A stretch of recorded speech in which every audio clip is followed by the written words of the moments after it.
Hello students. मैं Lalit Vijay, deputy director motion education private limited Kota, NEET महा revision course में आपका फिर से स्वागत करता हूं। आज हम वापस से इलेक्ट्रोकेमिस्ट्री चैप्टर के बारे में डिस्कस कर रहे हैं। हमने लास्ट लेक्चर में जो है वो इलेक्ट्रोकेमिस्ट्री पार्ट 1 लिया था। आज हम इलेक्ट्रोकेमिस्ट्री पार्ट 2 के बारे में डिस्कस करेंगे। इलेक्ट्रोकेमिस्ट्री का जो पार्ट 2 है, इसके अंदर हम कुछ ईसीएस की एप्लीकेशन के बारे में आपको बताएंगे, फेराडे लॉ के बारे में आपको बता देंगे, इलेक्ट्रोलाइसिस के बारे में आपको बताएंगे, और कुछ क्वेश्चन मैंने फ्यूल सेल और गिब्स एनर्जी के क्वेश्चन भी लिए, और ये क्वेश्चन सारे इंपॉर्टेंट है। मैंने आपको पहले भी बोला था, अब मैं फिर आपको वापस बताता हूँ। क्वेश्चन का जो सिलेक्शन है वो हम इस टाइप से कर रहे हैं कि इसी टाइप के क्वेश्चन आपके नीट के एग्जाम में आए, और हम चाहते हैं कि आपका जो सिलेक्शन है वो बहुत ही आसान हो जाए। तो हम स्टार्ट करते हैं। लीजिए फर्स्ट क्वेश्चन आपके लिए। क्वेश्चन फर्स्ट है, ECl for the following reaction will be. XL reaction आपको दे रखा है Mg+2Ag+, इसका कंसेंट्रेशन दे रखा है, इससे हमने बना दिया Mg+2, concentration 0.0 m + 2Ag solid, और ई नोट सेल का वैल्यू गिवन है 3.17 वोल्ट। आपको बोला जा रहा है इसका ECl क्या होगा। देखो, इस टाइप के जो क्वेश्चन बनते हैं ना, ये बेसिकली नस्ट क्वेश्चन की एप्लीकेशन होती है। इसमें हमने क्या कर रखा है, Ag+n की कंसेंट्रेशन को चेंज कर दिया है। वैसे जो स्टैंडर्ड सेल होता है ना, स्टैंडर्ड सेल के अंदर जो आयन है उनका कंसेंट्रेशन है 1। अब हमने क्या किया, Ag+n का कंसेंट्रेशन चेंज कर दिया, Mg+2n का कंसेंट्रेशन चेंज कर दिया, तो सेल का ई में भी चेंज हो जाएगा, और चेंज होकर कितना होगा वो हमसे पूछा जा रहा है, तो हमसे ECl पूछा जा रहा है। तो जब कभी भी एग्जाम में इस टाइप के क्वेश्चन आते हैं तो आपका सबसे पहला काम क्या होना चाहिए, वो जो सेल है उस सेल की नस्ट इक्वेशन लिखे। अब आप कहेंगे सर नस्ट इक्वेशन क्या होती है, तो नस्ट इक्वेशन का एक जनरल फॉर्मूला है, वो मैं आपको बता देता हूँ। नस्ट इक्वेशन होती है बेटा, ये सेल,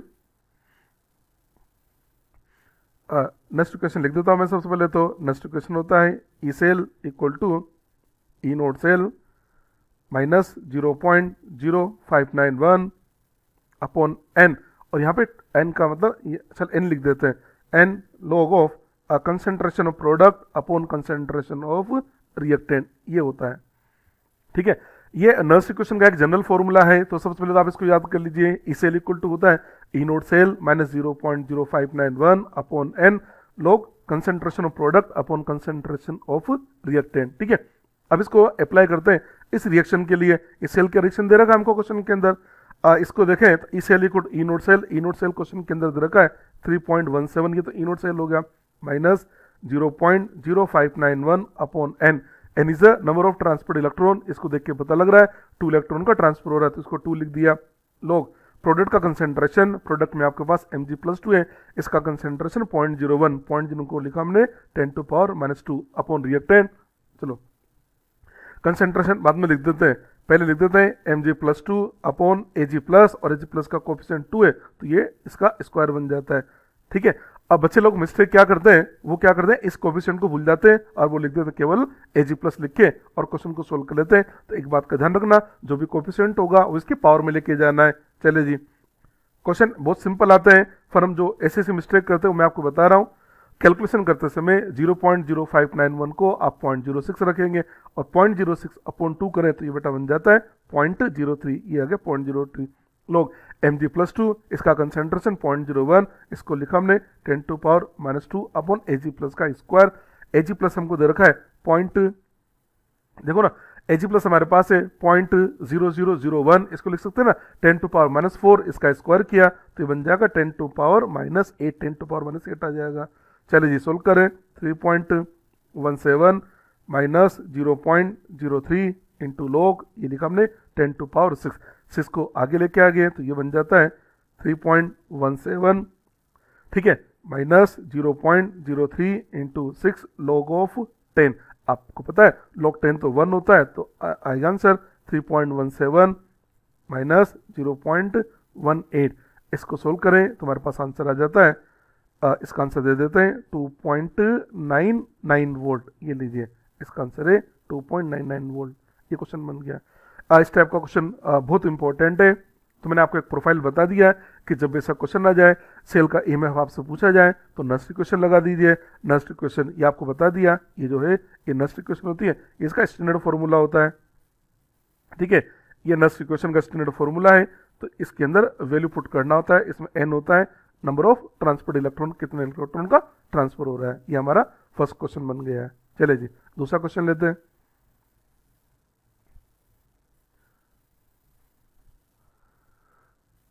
इसका सेकंड क्वेश्चन ले लिया। नेक्स्ट क्वेश्चन देख लीजिए, ये नेक्स्ट क्वेश्चन ले लिया हमने।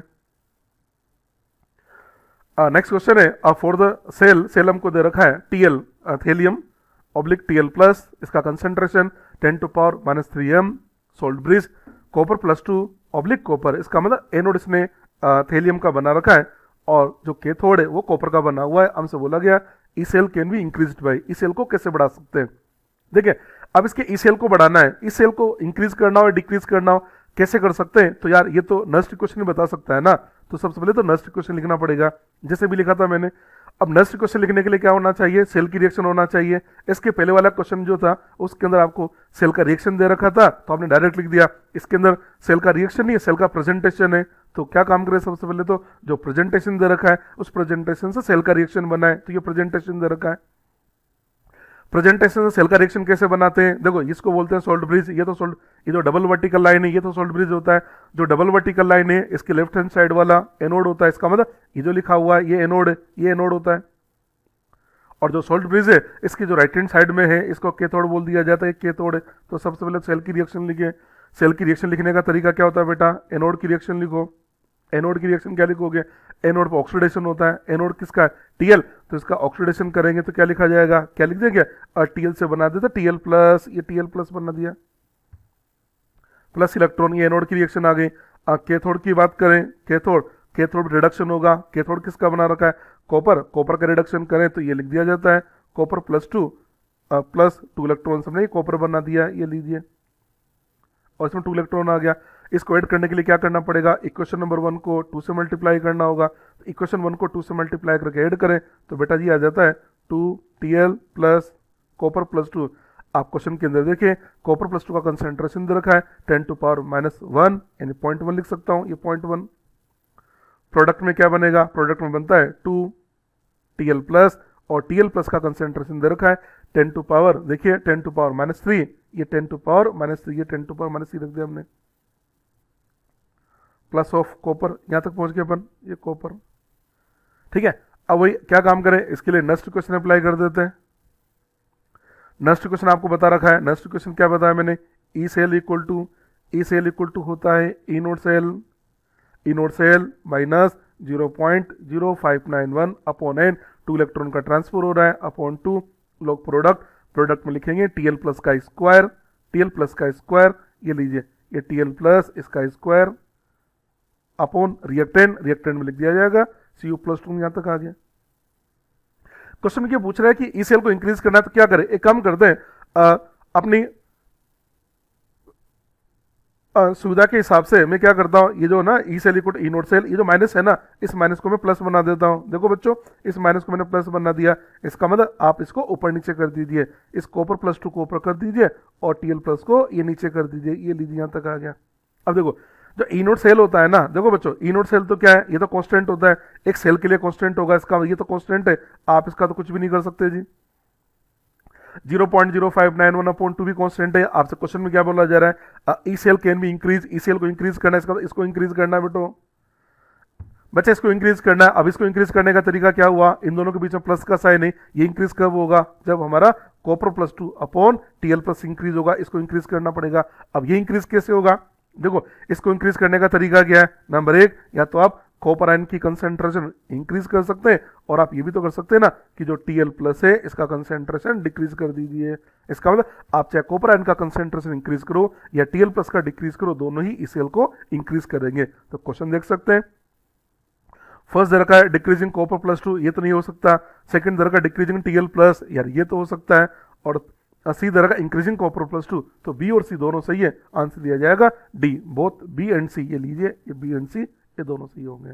ठीक है, अब देखो क्या होता है, ये जब क्वेश्चन आता है ना बच्चे फिर भी मिस्टेक करते हैं, इतना करने के बाद में भी जैसे उनको लगता है वो बी ऑप्शन को देखते हैं ना डिक्रीजिंग Tl प्लस और क्या बोलते हैं, हाँ यार ये तो बिल्कुल सही है, और बी पे आंसर टिक करके और आगे बढ़ जाते हैं। इतनी जल्दी होती है, मतलब इतने आसान क्वेश्चन आते हैं पर उनको भी हम गलत कर देते हैं। ऐसी गलती नहीं होनी चाहिए बेटा, जब ऐसा ऑप्शन आए ना बोथ वाला तो उसको जरूर पढ़ लिया करो, जनरली वही आंसर चला जाता है। मैं आपसे नहीं बोला किसी को टिक करके आना है, आप उसको जरूर चेक कर ले, ये आपसे कहना चाह रहे हैं। नहीं तो आप कहोगे सर आपने बोला था ना वही आंसर होता है, ऐसे नहीं बोला, उसकी प्रोबेबिलिटी होती है, तो आपको चेक जरूर करना चाहिए। चले जी अगला क्वेश्चन। नेक्स्ट क्वेश्चन आया आपके सामने ये। नेक्स्ट क्वेश्चन है if E note F E plus to oblique F E is x1, मतलब एक इलेक्ट्रोड आपको दे रखा है F E plus to oblique F E, इस इलेक्ट्रोड का पोटेंशियल दे रखा है x1। दूसरा इलेक्ट्रोड है F E plus three oblique F E, इस इलेक्ट्रोड का पोटेंशियल है x1, और ई नोट दे रखा है हमको F E plus three oblique F E plus to जो इलेक्ट्रोड है इसका पोटेंशियल लाना है। तो बेटा ये एक तरह से ऐसा क्वेश्चन है जिसमें दो इलेक्ट्रोड के पोटेंशियल दे रखे हैं और हमसे थर्ड इलेक्ट्रोड का पोटेंशियल पूछा जा रहा है। क्वेश्चन क्या है ये क्वेश्चन, ये दो इलेक्ट्रोड के पोटेंशियल दे रखे हैं और थर्ड इलेक्ट्रोड का पोटेंशियल दे रखा है, तो क्या काम करें।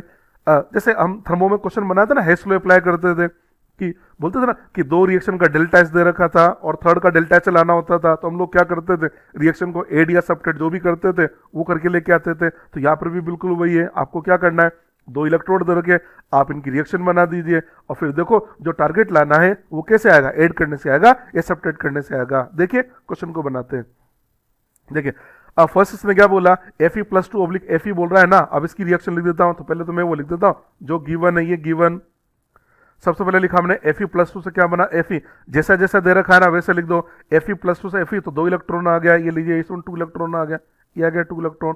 इसका जो ई नोट है बच्चों इसने ई नोट इसका x1 दे रखा है, x1 दे रखा है, ठीक है। ये तो हो गया ना वन। सेकंड क्या दे रखा है, सेकंड हमको दे रखा है एफ ई प्लस थ्री से एफ ई बना दिया, रिएक्शन लिख देता हूं उसके लिए भी मैं। ये देखिए एफ ई प्लस थ्री, इससे हमने एफ ई बना दिया तो इसमें 3 इलेक्ट्रॉन आ गया, ये 3 इलेक्ट्रॉन। इसका ई नोट हमको दे रखा है x2, ये x2 दे रखा है। ये दोनों तो हमको दे रखे हैं, अब जो हमको लाना है उसको बोलते हैं टारगेट इक्वेशन। टारगेट, ये टारगेट इक्वेशन।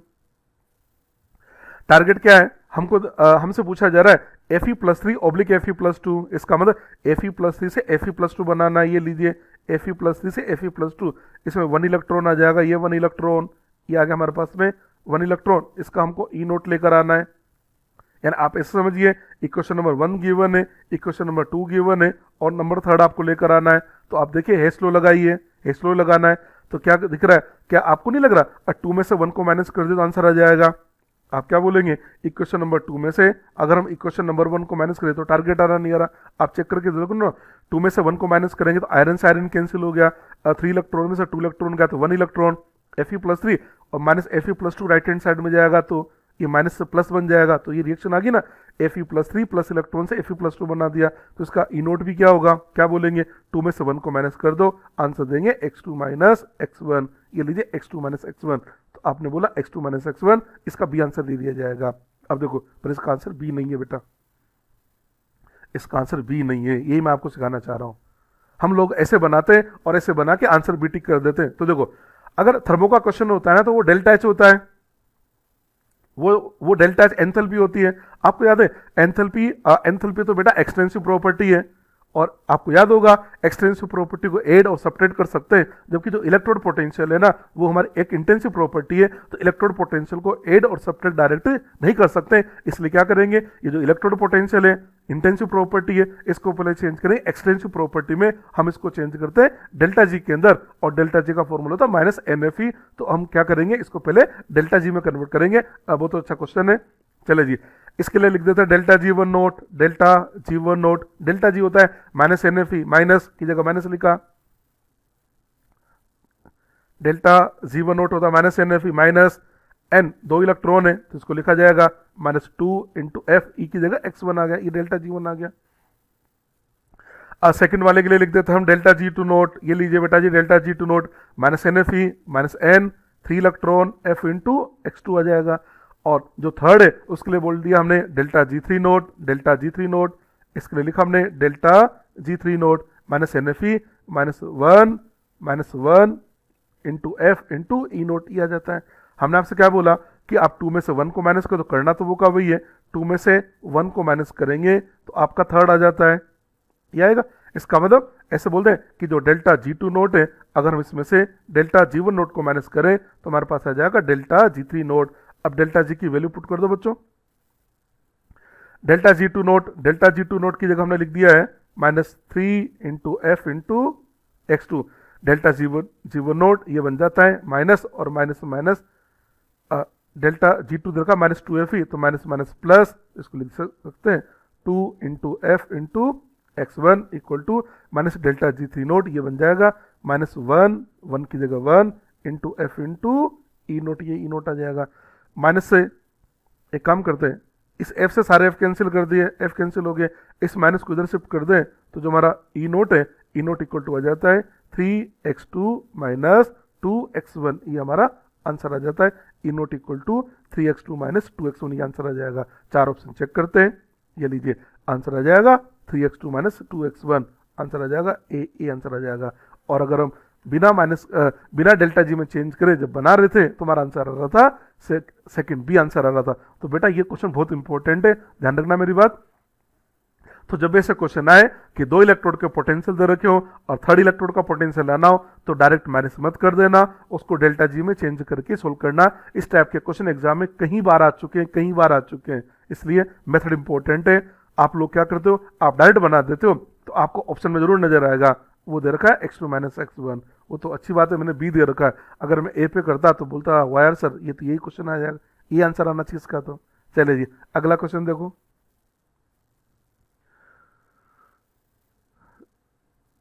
नेक्स्ट वाला जो क्वेश्चन लिया है बेटा, ये क्वेश्चन तो बहुत ही इंपॉर्टेंट है, नीट के एग्जाम में कई बार आया हुआ है, कई बार आ चुका है, आता ही रहता है मान के चलो। ये बेसिकली क्या दर का है, for a platinum H2/H2O reduction potential 8298 kelvin and 1 atmospheric pressure. ये बेसिकली हमको दे रखा है एक हाइड्रोजन इलेक्ट्रोड, और हाइड्रोजन इलेक्ट्रोड का पोटेंशियल पूछ रहा है हमसे, रिडक्शन पोटेंशियल, वो भी कब, टेम्परेचर दे रखा है 298 25 डिग्री और प्रेशर है 1 atm। हाइड्रोजन इलेक्ट्रोड का है, इलेक्ट्रोड का क्वेश्चन है।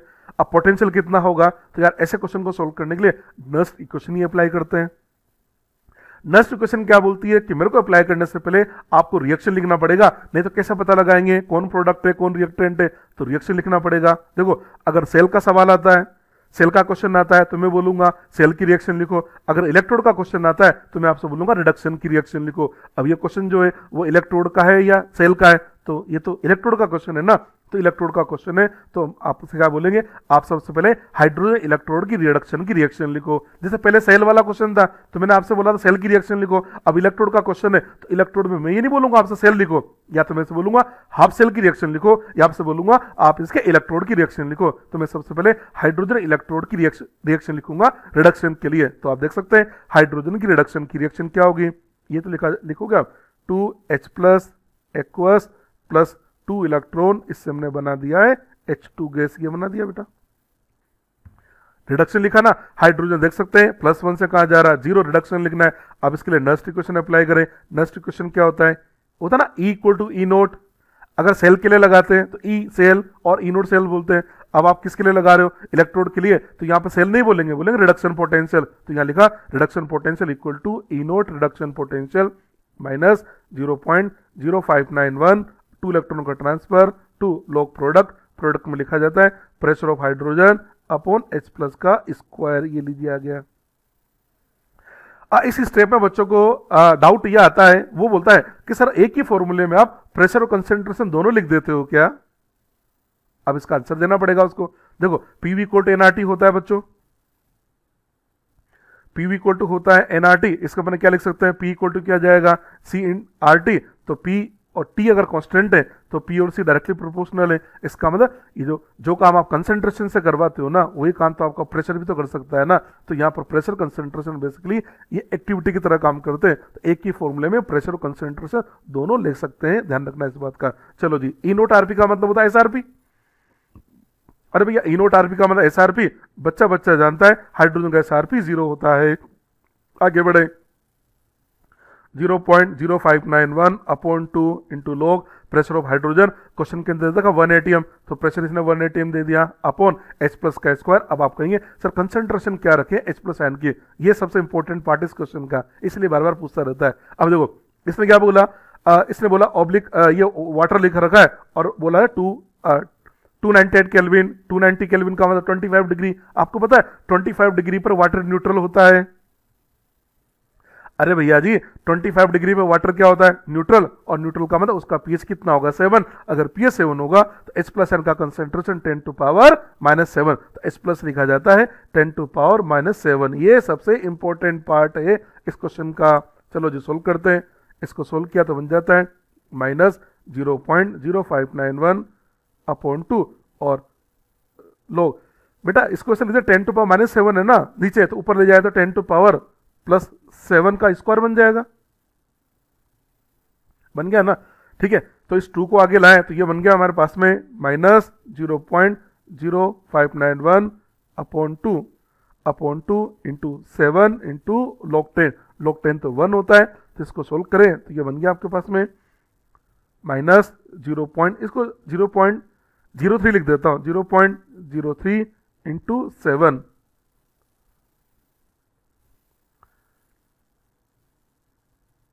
ठीक है। H प्लस का स्क्वायर तो 10 टू पावर -14, -7 है ना, तो 10 टू पावर -7 आप जाओ ऐसे लिख दो, 10 टू पावर माइनस माइनस करके 10 टू पावर ये 14 आ जाएगा, वो तो एक ही बात है, ठीक है। 10 टू पावर 14 इसको देखें तो ये बन गया आपके पास में -0.0591 अपॉन 2 इंटू 14 log 10, ठीक है। log 10 तो 1 आ जाएगा, इसको सोल्व करें, माइनस ये बन गया हमारे पास में 0.0591 इंटू 7, इतना वोल्ट आ जाएगा। और ये पता है 0.0591 को राउंड ऑफ करके 0.06 बना देते हैं, 0.06 इंटू 7, तो इसका जो आंसर है -0.42 वोल्ट ये आ जाता है इसका आंसर, ठीक है। आप ऑप्शन में देखिए ये अप्रोक्स इधर रखा ना -0.41 वोल्ट। ये वाला क्वेश्चन बहुत ही ज्यादा इंपॉर्टेंट है, बहुत इंपॉर्टेंट है। अब देखो, अब ये जो क्वेश्चन बना है ना, इसको मैं डायरेक्ट भी बना सकता था, इस क्वेश्चन को डायरेक्ट भी बना सकता था। अब एक क्वेश्चन डायरेक्ट कैसे बनेगा, देखो उधर ये जो फॉर्मूला है ना आपके पास में, प्रेशर तो आपको 1 atm दे रखा है, प्रेशर तो आपको 1 atm दे दिया, तो मैं इस फॉर्मूले से बात कर रहा हूँ, इस फॉर्मूले से बात कर रहा हूँ। आप प्रेशर की जगह क्या रखेंगे, 1 atm रखेंगे, आपने इसको रखा 1 atm। ई नोट रिडक्शन पोटेंशियल को क्या रखा आपने 0, और इसको जब सोल्व करेंगे ना तो इसका जो डायरेक्ट फॉर्मूला है ये बन जाता है E reduction potential equal to -0.0591 into pH. ये हाइड्रोजन इलेक्ट्रोड के लिए डायरेक्ट फॉर्मूला बन जाता है, पर ये फॉर्मूला तभी लगाना है जब इलेक्ट्रोड हाइड्रोजन का, अदरवाइज कभी नहीं लगाना है। ये लीजिए पीएच। अब देखो क्वेश्चन को डायरेक्ट बनाए, ई रिडक्शन पोटेंशियल क्या हुआ -0.0591 इंटू पीएच। आपसे क्या बोला, आपसे तो बोला ना कि 298 है, वाटर है, न्यूट्रल होगा, पीएच कितना होगा 7, तो पीएच कितना रखेंगे 7, तो ये आ जाता है 0.0591 इंटू 7, और आपको पता है 0.0591 0.06 इंटू 7, ये आ गया ना आंसर -0.42 वोल्ट। तो हमको क्वेश्चन को ऐसे बनाना है। अब बेटा ये फॉर्मूला याद कर लेना, ये फॉर्मूला बहुत इंपॉर्टेंट है। तो ऑब्जेक्टिव जब क्वेश्चन आता है तो हमें फॉर्मूले से बनाना होता है, ये तो मैंने आपको प्रॉपर मेथड बता दिया, तो फॉर्मूला याद कर लीजिए। ई रिडक्शन पोटेंशियल इक्वल टू होता है, E reduction potential equal to है -0.0591 इंटू पीएच, ये इसका फॉर्मूला होता है। क्लियर है जी, चले जी नेक्स्ट क्वेश्चन ले लिया हमने। नेक्स्ट क्वेश्चन भी बहुत अच्छा क्वेश्चन है, कुछ इससे ही मिलता जुलता है। देखिए कैसे क्वेश्चन है, how much will the reduction potential of hydrogen electrode changes when its solution initially at pH equal to 0 is neutralize to pH equal to 7। बहुत अच्छा क्वेश्चन है। आपसे बोला जा रहा है कि जो हाइड्रोजन इलेक्ट्रोड है उसका pH कितना था, पहले 0 था और अब pH हमने 7 कर दिया, तो रिडक्शन पोटेंशियल में चेंज कितना होगा। अब एक काम करो, अभी भी क्या बोला था, ई रिडक्शन पोटेंशियल जो होता है ना, स्टैंडर्ड फॉर्मूला बता दिया, ई रिडक्शन पोटेंशियल होता है -0.0591 इंटू पीएच। ये फॉर्मूला तभी लगाना जब इलेक्ट्रोड हाइड्रोजन का हो, ऐसे नहीं कि पीएच देखा और ये फॉर्मूला लगा दिया, नहीं, पीएच के साथ साथ इलेक्ट्रोड हाइड्रोजन का होना जरूरी है। ये फॉर्मूला लगा दिया। हमसे क्या बोला, पहले पीएच कितना है 0 है, हमने बोला जब पहले पीएच 0 है तो रिडक्शन पोटेंशियल E1 है, पीएच की जगह 0 रखेंगे, -0.0591 इंटू 0, इसका E1 तो 0 वोल्ट आ गया। और बोलते भी ना हाइड्रोजन का SRP 0 होता है। हो गया। अब आपसे क्या बोला, पीएच कितना कर दे 7, तुमने बोला जब पीएच 7 हो गया तो इसका रिडक्शन पोटेंशियल बन गया E2, तो E2 क्या लिखा जाएगा 0.0591 इंटू पीएच की जगह 7 रखा, तो यह आ जाता ना -0.06 0.41 वोल्ट या 4142 अप्रोक्स ले लिया हमने, तो हम ऐसे बोलेंगे पहले रिडक्शन पोटेंशियल कितना था, 0 वोल्ट था। पहले रिडक्शन पोटेंशियल कितना था, 0 वोल्ट था। अब रिडक्शन पोटेंशियल कितना हो गया, माइनस 0.41 वोल्ट हुआ, तो डिक्रीज हुआ, क्योंकि पहले 0 था अब माइनस हुआ तो डिक्रीज हो गया ना, तो आंसर क्या देंगे, डिक्रीजेज बाय, क्वेश्चन का आंसर दिया जाएगा डिक्रीजेज बाय 0.41 वोल्ट, तो आंसर दे देंगे 0.41 वोल्ट से डिक्रीज होगा, आंसर दिया जाएगा डिक्रीजेज बाय 0.41 वोल्ट। ये लीजिए, इसका डी आंसर टिक कर दिया हमने। इस टाइप से इन क्वेश्चन को सोल्व कर सकते हैं। आगे समझ, नेक्स्ट क्वेश्चन लेते हैं। हाँ तो बच्चों, नेक्स्ट क्वेश्चन हमारे सामने आ गया है। देखिए क्वेश्चन है, from the following information calculate the solubility product of AgBr. हमसे एजीबीआर का सोलिबिलिटी प्रोडक्ट पूछा गया है। अब जैसे हमसे बोलता है एजीबीआर का सोलिबिलिटी प्रोडक्ट क्या होगा, तो आपको तुरंत याद आ जाता है, सर आयनिक में हम बताते हैं ना कि case P good AC square हो जाएगा, तो आप बोलेंगे सर हम तो फॉर्मूला लगा देंगे case P good AC square. अरे फॉर्मूला तो आप case P good AC square लगा दोगे, पर बेटा जी आपको सोलिबिलिटी दे नहीं रखा ना, सोलिबिलिटी थोड़ी दे रखा क्वेश्चन के अंदर। क्वेश्चन के अंदर क्या दे रखा है, मतलब केस पी निकालने का एक तरीका तो ये होता है कि आप केस पी सोलिबिलिटी से निकाल सकते हैं, वो काम हम आयनिक में करते हैं। इलेक्ट्रो के अंदर क्या होता है कि हम सोलिबिलिटी निकालते हैं, पर जो सोलिबिलिटी निकालते हैं वो निकालते हैं सेल के EMF से, तो सेल के EMF से भी सोलिबिलिटी निकाल सकते हैं। अच्छा, अगर सेल होगा तो यार बेटा एक एनोड होगा एक कैथोड होगा। और आप ये भी समझते होंगे, ये जो सोलिबिलिटी के जो क्वेश्चन होते हैं ना, ये बनता है स्पेरिंगली सोल्यूबल सॉल्ट के लिए। तो देखिए इसने देखा रखा है, आप क्वेश्चन को समझाता हूँ। From the following information calculate the solubility product of AgBr. हमको एजीबीआर का सोलिबिलिटी प्रोडक्ट निकालना है, और दे रखा है, गिवन है एजीबीआर सॉलिड प्लस इलेक्ट्रॉन्स, इससे हमने बना दिया AG solid plus BR minus aqueous. इसका इनोड दे रखा है 0.07 वोल्ट, नंबर 1।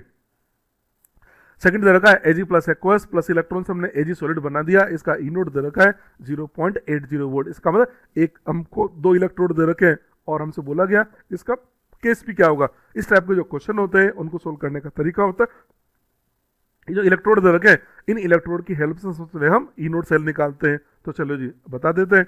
वैसे आप लोग जानते होंगे कि जो इनोड सेल होता है, इनोड सेल इक्वल टू होता है E naught of cathode minus E naught of anode, और E naught of cathode minus E naught of anode, और दोनों का कैथोड एनोड दोनों का SRP लेना है। इनोड सेल निकालने का फॉर्मूला क्या होता है, इनोड सेल का मतलब सेल का स्टैंडर्ड सेल EMF होता है ना। कैसे निकालते हैं, कैथोड के SRP में से एनोड का SRP माइनस करके निकालते हैं, ये तरीका हो गया नंबर 1।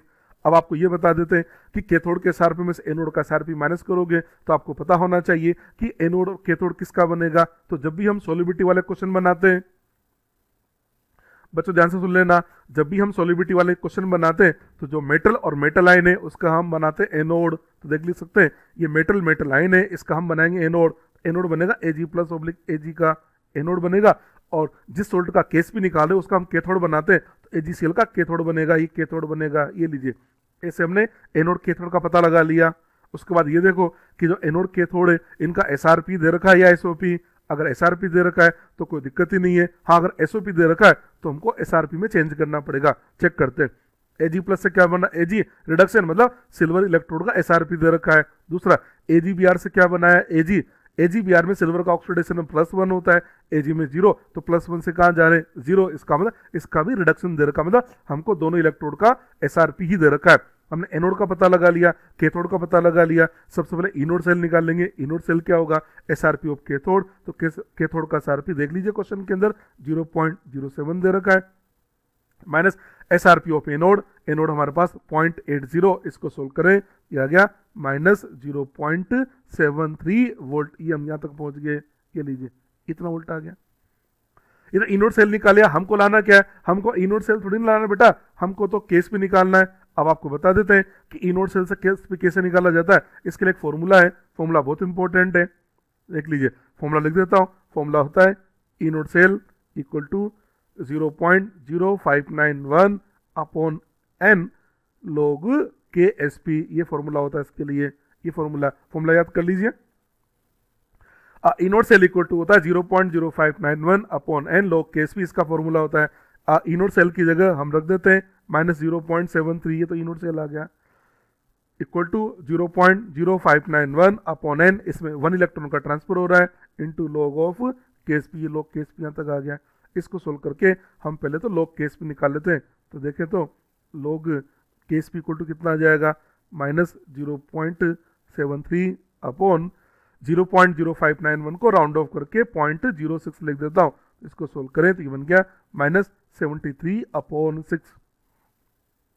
अब आप एक काम करें, ये जो 73 है ना, इस 73 को 6 से डिवाइड कर दो तो बेटा जी आ जाता है -12.16 क्या ये आ गया, -12.16। अब हमको लाना क्या है, हमको तो केस पी लेकर आना है, हमको केस पी लाना है। तो केस पी क्या लिखा जाएगा, इसका केस पी हो जाएगा एंटीलॉग ऑफ -12.16 ये लाना है। इसका मतलब हमको अब नेगेटिव डेसिमल वैल्यू का एंटीलॉग लेना है।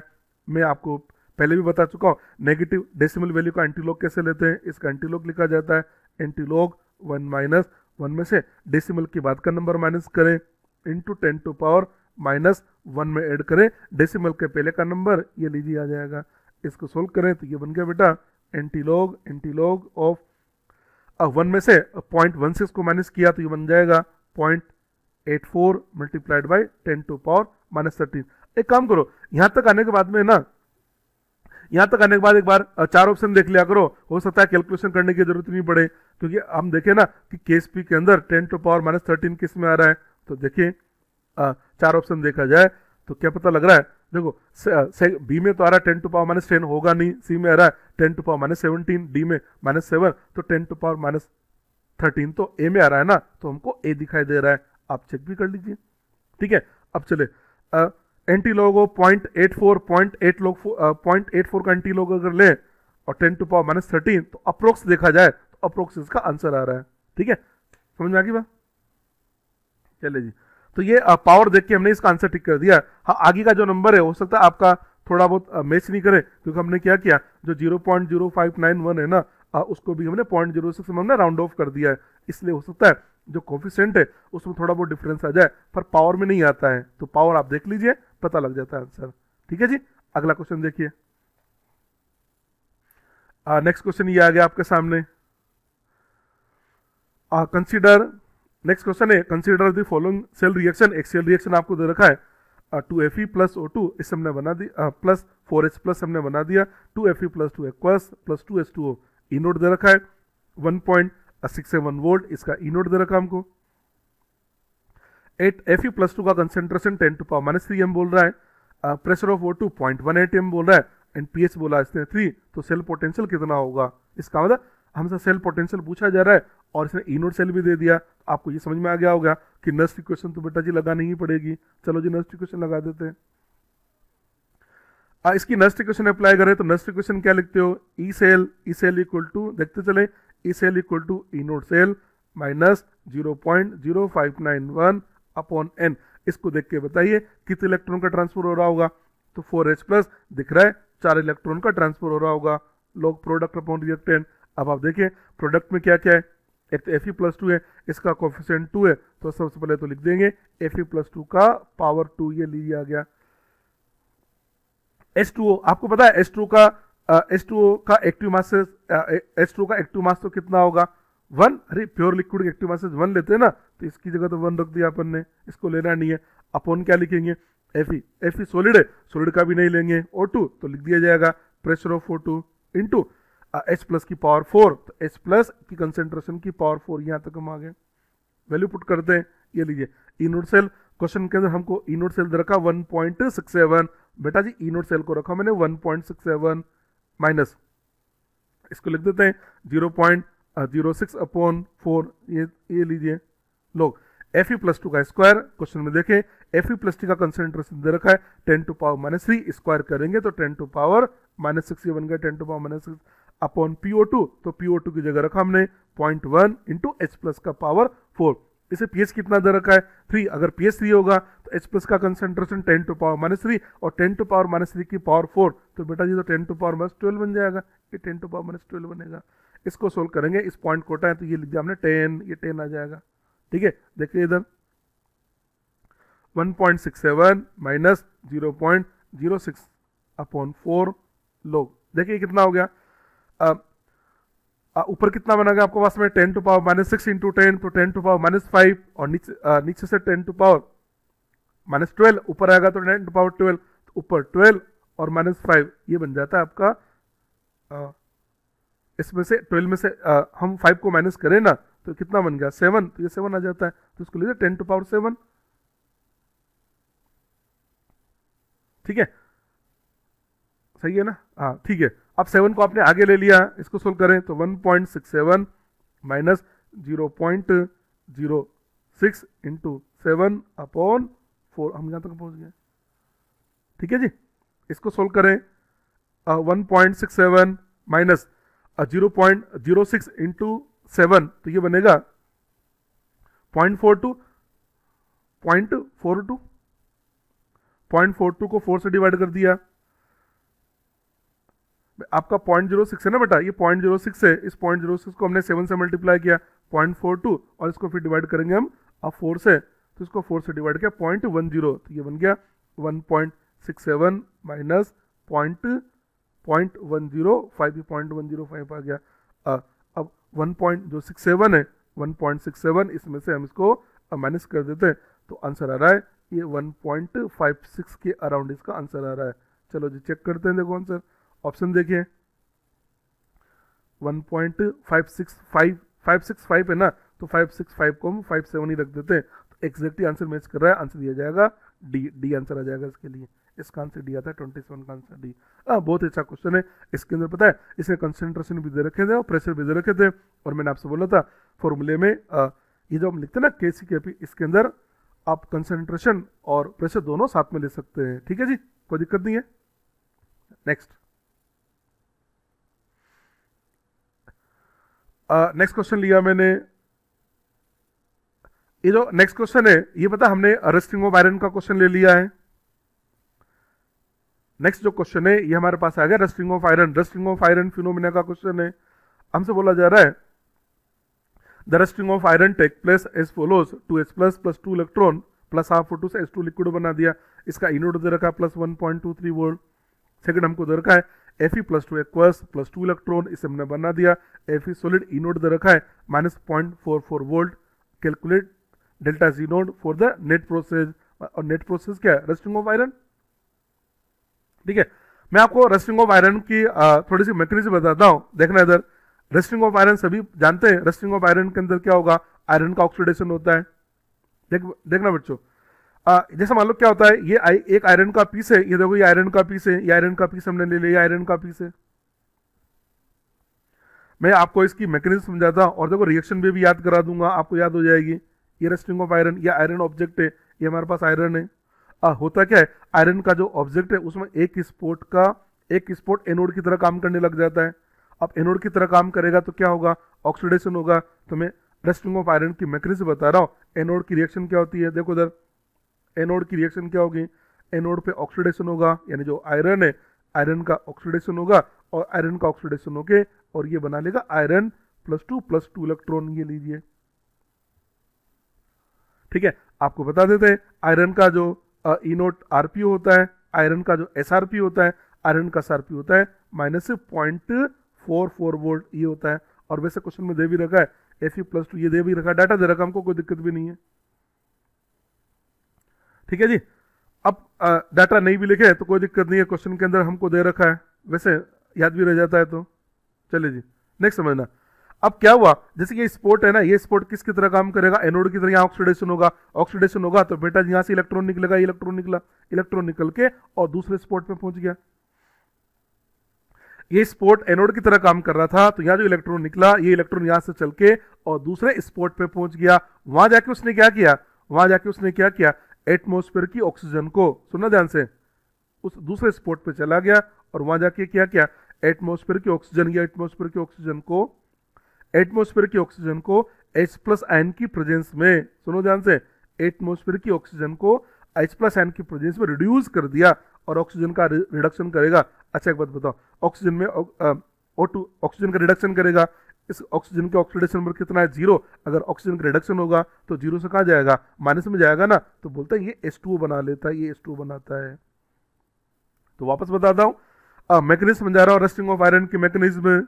देखो मैंने आपसे बोला था ना कि कोई भी क्वेश्चन आएगा तो उससे रिलेटेड मैं आपको थ्योरी भी समझा दूंगा। तो एनोड का ऑक्सीडेशन हुआ तो हमने क्या बोला कि जो आयरन का ऑब्जेक्ट है उसका एक स्पॉट एनोड की तरह काम करने लग गया तो वहां ऑक्सीडेशन होगा, वहां से जो इलेक्ट्रॉन निकला वो दूसरे स्पॉट पे चला गया, वहां जाके क्या किया उसने एटमॉस्फेयर की ऑक्सीजन को H+ की प्रेजेंस में।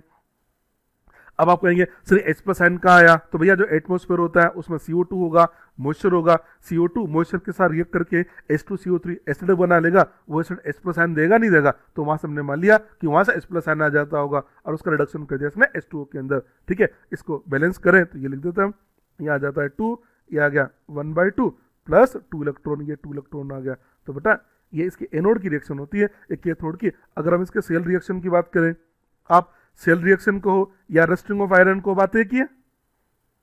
ठीक है, इन दोनों को ऐड कर देते हैं बेटा, अगर दोनों को ऐड करें तो ये आ जाता है हमारे पास में Fe solid plus 1/2 O2 gas plus 2H+ aqueous, इसे हम बना देते हैं Fe+2 एक्वस प्लस H2O।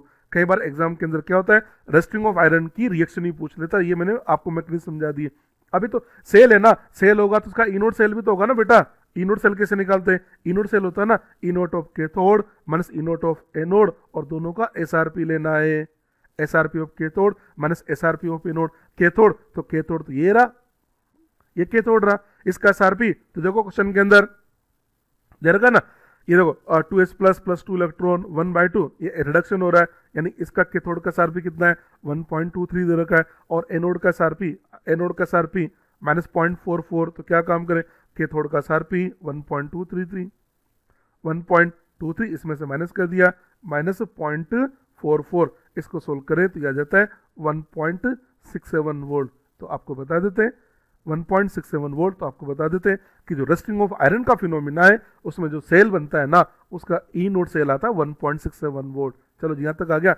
अभी हमारा क्वेश्चन कंप्लीट नहीं हुआ, क्वेश्चन में पूछा इसका डेल्टा जी नोट क्या होगा। अरे बेटा अभी बताया था ना आपको, delta G naught equal to होता है minus NF E naught cell.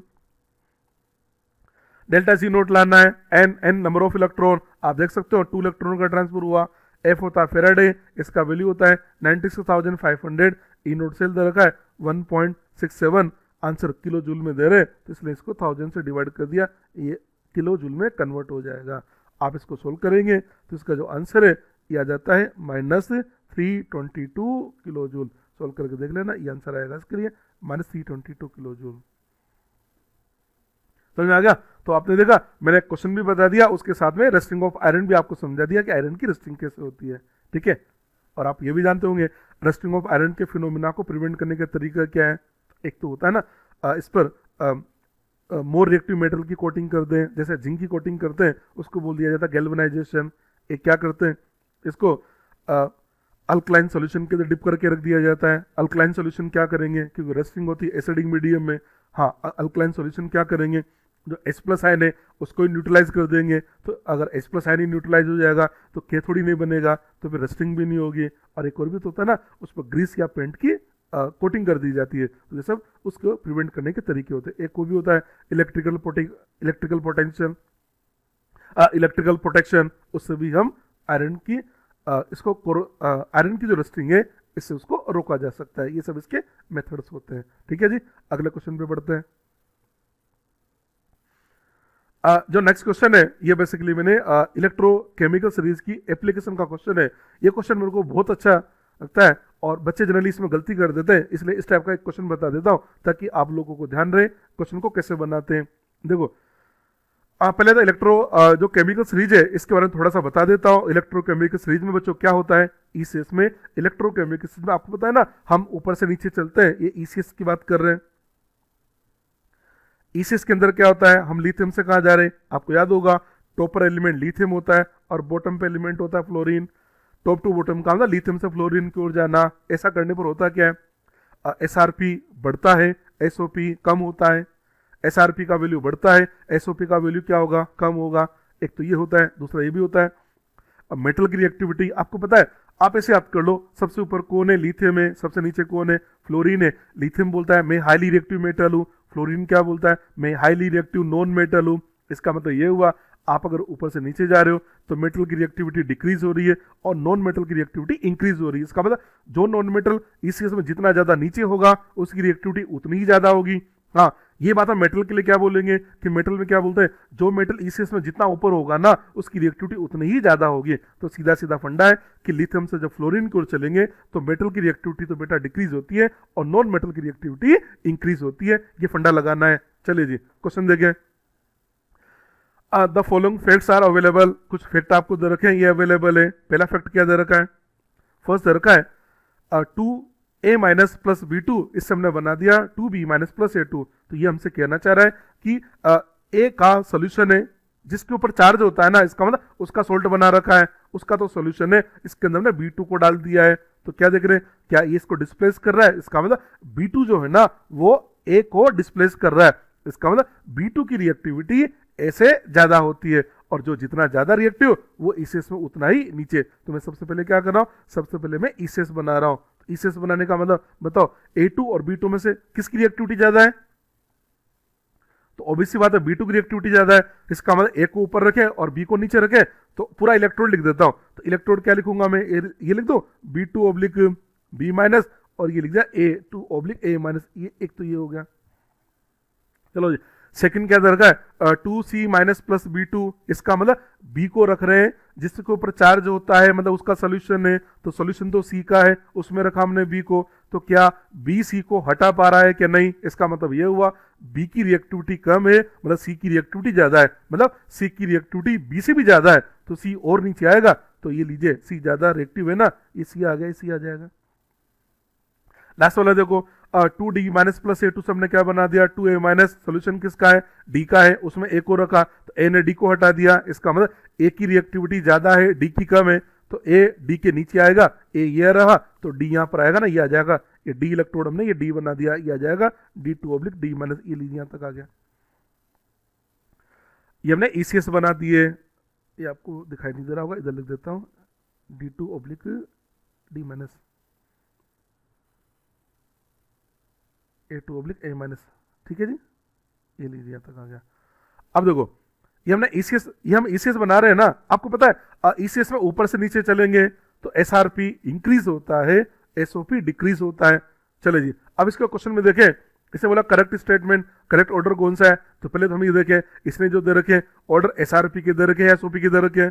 देखो इस सबको क्या लिख रहा है, ये ऐसे लिख रहा है जैसे इसने क्या लिखा ई नोट सी माइनस ऑब्लिक C2 लिखा, सी माइनस ऑब्लिक C2 का मतलब सी माइनस का मतलब ऑक्सीडेशन नंबर -1, यहाँ पर 0, -1 से अगर 0 जाते हैं तो रिडक्शन होगा, ऑक्सीडेशन ऑक्सीडेशन होगा ना, इसका मतलब ये सबके एसओपी लिख रहा है,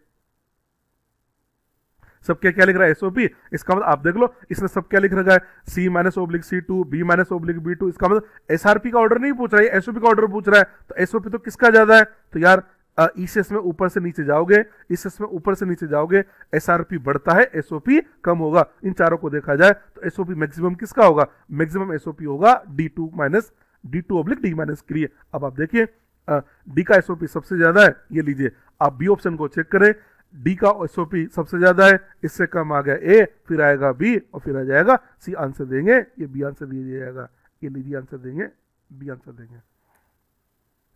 अब आप ये सोचते हैं कि सर इसमें इंपॉर्टेंट क्या था कि आपने ये क्वेश्चन करवाया, तो मैं आपको बता देता हूं आपसे कहां कहां मिस्टेक होती है। मिस्टेक नंबर वन आप क्या बोलते हो A माइनस में B2 रखा, तो आप ये बोल देंगे कि B2 की रिएक्टिविटी ऐसे ज्यादा है, ये तो आप बोलेंगे कि B की रिएक्टिविटी सर ऐसे ज्यादा है, और आपको क्या मेटल याद आता है, आपको मेटल याद आता है। और मेटल में पता है क्या होता है, मेटल में जो मेटल जितनी ज्यादा रिएक्टिव होती है ना वो मेटल इससे उतनी ही ऊपर होती है। तो आप क्या लिखेंगे बी को ऊपर लिख देंगे, ए को नीचे लिख देंगे। ऐसा कब होगा, जब मेटल होंगे। तो आप कहेंगे सर आपको कैसे पता लगा कि ये क्वेश्चन नॉन मेटल का है, यार ये बात भी बिल्कुल सही है। देखो अगर मेटल का क्वेश्चन होता है ना तो पहली बात तो ये मेटल मोनोटॉमिक फॉर्म में पाया जाता है, दूसरी बात ये कि मेटल का आयन कटायन बनता है, और जो नॉन मेटल होता है ना वो डायटोमिक फॉर्म में मिलता है और उसका आयन अनायन बनेगा। तो आप देख सकते हैं यहाँ पर ए नहीं लिख रखा, यहाँ लिख रहा है A2 B2 C2 D2 और आयन लिख रहा है A minus B minus C minus. इसका मतलब मेरे को पता लग गया ये क्वेश्चन नॉन मेटल का है। ये इसका सबसे इंपॉर्टेंट पार्ट, जिस बच्चे ने इस क्वेश्चन को मेटल से बना दिया, मेटल मान के बना लिया, उसका आंसर एकदम गलत आ जाएगा। तो सबसे पहले जब भी क्वेश्चन आए तो आपको ये पता लग जाना चाहिए कि क्वेश्चन मेटल का है या नॉन मेटल का है। अरे समझ में आया, बहुत ही जोरदार चीज बताइए तुम्हें। क्वेश्चन नंबर नेक्स्ट क्वेश्चन 30 नहीं, next question, which metal can deposit copper from copper sulphate solution, मतलब कौन सा मेटल ऐसा है जो कॉपर सल्फेट के सॉल्यूशन में से कॉपर को डिस्प्लेस कर देगा। तो ईसीएस याद करनी पड़ेगी आपको, ईसीएस, ये ईसीएस याद आ गया। ईसीएस होता है ना, ईसीएस होता है ना, लेके, याद होगा सब बच्चों को, लेके बारात काना मजे से आना, याद हो गया। और यहाँ पर कहीं हाइड्रोजन आता था और इसके नीचे कॉपर आता था। मैंने सारे एलिमेंट नहीं लिखे, अब आप देख लीजिए। आयरन जो है ना, आयरन आयरन आयरन आपको पता होगा, आयरन की पोजीशन हाइड्रोजन के ऊपर ही होती थी। और क्या बोलते हैं, जो मेटल डिस्प्लेस करने का कॉन्सेप्ट क्या होता है, ये कॉन्सेप्ट होता है मोर रिएक्टिव मेटल, सुनो ध्यान से, more reactive metal less reactive metal को उसके सॉल्ट के सॉल्यूशन में से डिस्प्लेस कर देता है। वापस सुनो, more reactive metal less reactive metal को उसके सॉल्ट के सॉल्यूशन में से डिस्प्लेस कर देगा।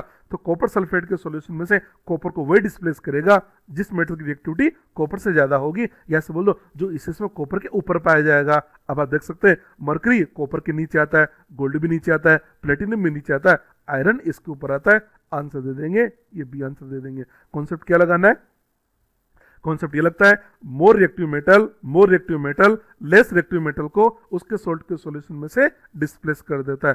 जैसा काम मेटल करता है वैसा काम नॉन मेटल करता है। मतलब नॉन मेटल में भी क्या बोलते हैं, more reactive non metal less reactive non metal को उसके सॉल्ट के सॉल्यूशन में से डिस्प्लेस कर देता है। Clear point. नेक्स्ट क्वेश्चन ले लीजिए।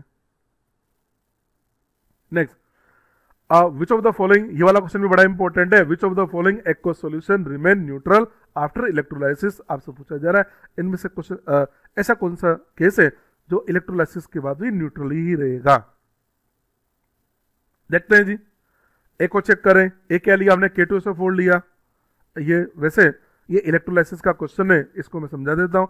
एक को चेक करते हैं। ए हमारे पास K2SO4 है, K2SO4 एक्व सॉल्यूशन है, तो K2SO4 आयन क्या देगा, एक तो K+ आयन देगा, एक सल्फेट आयन देगा, और एक्वस है तो सॉल्यूशन में एक वाटर भी होगा। सॉल्यूशन में कितने कंपोनेंट होंगे, सुनो इधर, एक तो K+ होगा, एक सल्फेट होगा, एक वाटर होगा। बात करें एनोड पे कौन जाएगा, कैथोड पे कौन जाएगा, हमें तो ये तो पता लगाना ना, एनोड पे कौन गया और कैथोड पे कौन गया, एनोड कैथोड एनोड। एनोड पे जाने वाले कौन कौन पार्टिसिपेंट होंगे। एनोड पहली बात तो पॉजिटिव इलेक्ट्रोड होता है। एनोड, हम तो ये देखना कि एनोड पे कौन गया, कैथोड पे कौन गया, ये पता लगा रहे। कैथोड नेगेटिव इलेक्ट्रोड होता है। आपके दिमाग में आ रहा होगा सर एनोड तो नेगेटिव होता है, कैथोड पॉजिटिव होता है। तो बेटा जी सेल दो टाइप के होते हैं, एक तो होता है आपके पास में गैल्वेनिक सेल, एक होता है आपके पास इलेक्ट्रोलाइटिक सेल। ये हम इलेक्ट्रोलाइटिक सेल की बात कर रहे हैं, और इलेक्ट्रोलाइटिक सेल के अंदर एनोड पॉजिटिव होता है, कैथोड नेगेटिव होता है। और जो गैल्वेनिक सेल है, जो डेनली सेल होता है, उसमें एनोड होता है नेगेटिव और कैथोड होता है पॉजिटिव। कंफ्यूज मत हो जाना। चलो जी, एनोड पॉजिटिव इलेक्ट्रोड है, तो एनोड पे जाने वाले कौन कौन पार्टिसिपेंट होंगे। तो एनोड पे जाने की टेंडेंसी एक तो कौन रखेगा, सल्फेट आयन बताएगा, एक वाटर, यानी एनोड पे जाने वाले एक तो सल्फेट और एक वाटर है, सल्फेट वाटर। अब एनोड पे जाने का कौन पहले, तो आपको कॉन्सेप्ट सिखा रखा है, एनोड पे पहले वो आयन जाता है जिसका आइसोपी ज्यादा होगा। एनोड पे पहले कौन जाएगा, जिसका एसओपी ज्यादा होगा। तो हमने जब इसी से पता लगा वाटर और सल्फेट में से, तो वाटर का एसओपी ज्यादा होता है, इसका मतलब एनोड पे जाएगा वाटर। ये लीजिए, मैं इसको इसे बना देता हूं। एनोड पे कौन गया, ये वाटर पे जाने की बात हो रही, मतलब एनोड की बात हो रही थी। तो एनोड इस पे कौन गया, वाटर गया, और सल्फेट नहीं जा पाया, ये ऐसे क्रॉस लगा देते हैं। और एनोड पे वाटर जाके क्या होगा, वाटर का ऑक्सीडेशन होगा। बच्चों लोग ध्यान सुन लेना, वाटर का जब ऑक्सीडेशन होता है, ये लीजिए, वाटर जो होता है ना, वाटर पता है बच्चों, वाटर का ऑक्सीडेशन भी हो सकता है और वाटर का रिडक्शन भी हो सकता है। वाटर ऑक्सीडेशन भी बताता है और वाटर रिडक्शन भी बताता है। अब मैं आपको ये सिखा रहा हूं कि वाटर के ऑक्सीडेशन पे, रिडक्शन पे क्या बनेगा। वाटर के अंदर हाइड्रोजन का ऑक्सीडेशन नंबर +1 होगा, ऑक्सीजन का -2 होता है। ये हाइड्रोजन +1 होगा, ऑक्सीजन -2 होगा। मैंने बोला वाटर का ऑक्सीडेशन होगा, पता है इस वाटर के अंदर हाइड्रोजन का ऑक्सीडेशन नंबर कितना है, +1। क्या हाइड्रोजन ऑलरेडी अपने मैक्सिमम स्टेट में है क्या, तो इसका ऑक्सीडेशन हो नहीं सकता, क्योंकि मैक्सिमम में ऑक्सीजन का कितना -2, मिनिमम, तो ऑक्सीडेशन होगा ऑक्सीजन का, हाइड्रोजन का नहीं होगा। और -2 से कहां जाएगा, 0, इसका मतलब ऑक्सीजन गैस बनती है। तो याद कर लेना, वाटर के ऑक्सीडेशन पे ऑक्सीजन गैस बनती है। रिडक्शन की बात करें, अब H2O में देखो ऑक्सीजन क्या है, अब मिनिमम में है तो इसका रिडक्शन तो हो नहीं सकता। रिडक्शन किसका होगा, H प्लस का। यहाँ हाइड्रोजन का ऑक्सीडेशन नंबर कितना, +1 से ये चला गया 0 में। तो बच्चे लोग ध्यान रख लेना, वाटर के ऑक्सीडेशन पे ऑक्सीजन गैस बनती है और वाटर के रिडक्शन पे हाइड्रोजन बनती है। इलेक्ट्रोलाइसिस में बहुत काम आता है, ये लीजिए। तो क्या बोलेंगे, एनोड पे गया और यहाँ बना लेगा ऑक्सीजन। ये वाटर का ऑक्सीडेशन होगा तो ऑक्सीजन गैस बनेगी ना, तो हम आंसर क्या देंगे, आंसर मतलब आंसर तो ये थोड़ी दे रहा है, हम पता लगा रहे हैं कि एनोड पे ऑक्सीजन बनेगा। अब कैथोड पे जाने वाला कौन है, हमने बोला भैया कैथोड पे कौन चलेगा, तो कैथोड पे चलने के लिए एक तो कौन आ गया, K+ आ गया कि भैया कैथोड नेगेटिव इलेक्ट्रोड है तो मैं चलूंगा, मैं कैटायन हूं। वाटर क्या बोलता है, मैं भी तो चलूंगा ना, क्योंकि आपको पता है वाटर की तो एनोड कैथोड दोनों पे जाने की टेंडेंसी होती है। तो 2 पार्टिसिपेंट आ गए। अब पहले कौन जाएगा बेटा, तो कैथोड पे पहले वो जाता है जिसका SRP ज्यादा होता है। कंसेप्ट सुन लो, एनोड पे पहले वो डिस्चार्ज होगा जिसका SOP ज्यादा होगा, कैथोड पे पहले वो डिस्चार्ज होगा जिसका SRP ज्यादा होगा। K+ और वाटर में से SRP किसका ज्यादा होगा, ECS याद कर लो। ECS याद है, ECS ये होती है ना, ECS में ये होता है ना, ले के बारात का ना मजे से आना, ये आता है मजे से आना, मजे से आना ये आता है यहाँ पर, मजे से आना। फिर लिखते अपन मंजन कर, मंजन। और आपको मैंने बोला था कि मंजन मंजन के बीच में पानी आता है, तो वाटर तो यहाँ आता है और पोटेशियम यहाँ आता है, और इधर से इधर जा रहे SRP बढ़ रहा है, तो SRP तो वाटर का ज्यादा हुआ ना, वाटर का SRP ज्यादा है, इसका मतलब पहले वाटर जाएगा, K+ नहीं जाएगा। तो K+ नहीं गया, वाटर गया। अच्छा वाटर जाएगा और रिडक्शन होगा तो क्या मिलेगा, हाइड्रोजन। तो आंसर देंगे हाइड्रोजन मिल जाएगा। इसका मतलब सोल्यूशन में क्या बचेगा, K+ बचेगा और सल्फेट बचेगा, दोनों मिलके क्या बना लेंगे, K2SO4। इसका मतलब पहले भी K2SO4 अभी भी K2SO4, मतलब न्यूट्रल का न्यूट्रल रहेगा। तो आंसर क्या देंगे, इस पर न्यूट्रल रहेगा, कोई चेंज नहीं आएगा। अब आप कहेंगे सर बी लेके समझाता हूं, NaCl लेता हूं। NaCl देखना, मैं एक और ऑप्शन लूंगा ना तो आपको और अच्छे से क्लियर हो जाए। NaCl लिया, देखो NaCl में क्या होगा, एक Na+ आयन होगा, एक आपके पास Cl- आयन होगा, थर्ड आपके पास वाटर होगा। ठीक है, एनोड पे चलने की बात करें, एनोड पे कौन जाएगा, तो एनोड पे जाने के लिए एक तो हमारे पास आ गया Cl-, एक हमारे पास आ गया वाटर। तो दोनों में से वाटर नहीं जा पाता और Cl- जाता है और ये जाके क्लोरीन गैस बना लेता है, वाटर नहीं जा पाया। कैथोड पे चलने की बात आई, हमने बोला भैया कैथोड पे कौन चलेगा, तो कैथोड पे जाने के लिए एक तो Na+ आ गया और एक आपके पास ये वाटर आ गया। अब कैथोड पे वो जाएगा जिसका SRP ज्यादा होगा, SRP तो भैया वाटर का ज्यादा होता है, Na+ का कम होगा, Na+ नहीं जा पाया, वाटर गया और हाइड्रोजन मिलेगी। तो आंसर क्या देंगे, एक्वस NaCl का इलेक्ट्रोलाइसिस करेंगे तो एनोड पे मिलता है क्लोरीन और कैथोड पे मिलेगा हाइड्रोजन। सोल्यूशन में क्या बचा, सोडियम। सोडियम वाटर के साथ रिएक्ट करके क्या बनाएगा, NaOH, और NaOH क्या है, स्ट्रॉन्ग बेस। इसके बनने की वजह से pH बढ़ जाता है, pH बढ़ जाएगा। यहाँ pH बढ़ गया ना, और क्वेश्चन में क्या बोला, कौन न्यूट्रल रखेगा, तो बी तो नहीं रखेगा, ये बी तो pH को बढ़ा रहा है, तो बी नहीं होगा। देखो सी में क्या दे रखा था, सी में चेक करते हैं, सी दे रखा AgNO3, AgNO को चेक कर रहा हूं, AgNO3 Ag+ आयन देगा, नाइट्रेट आयन देगा और एक हमको वाटर देगा।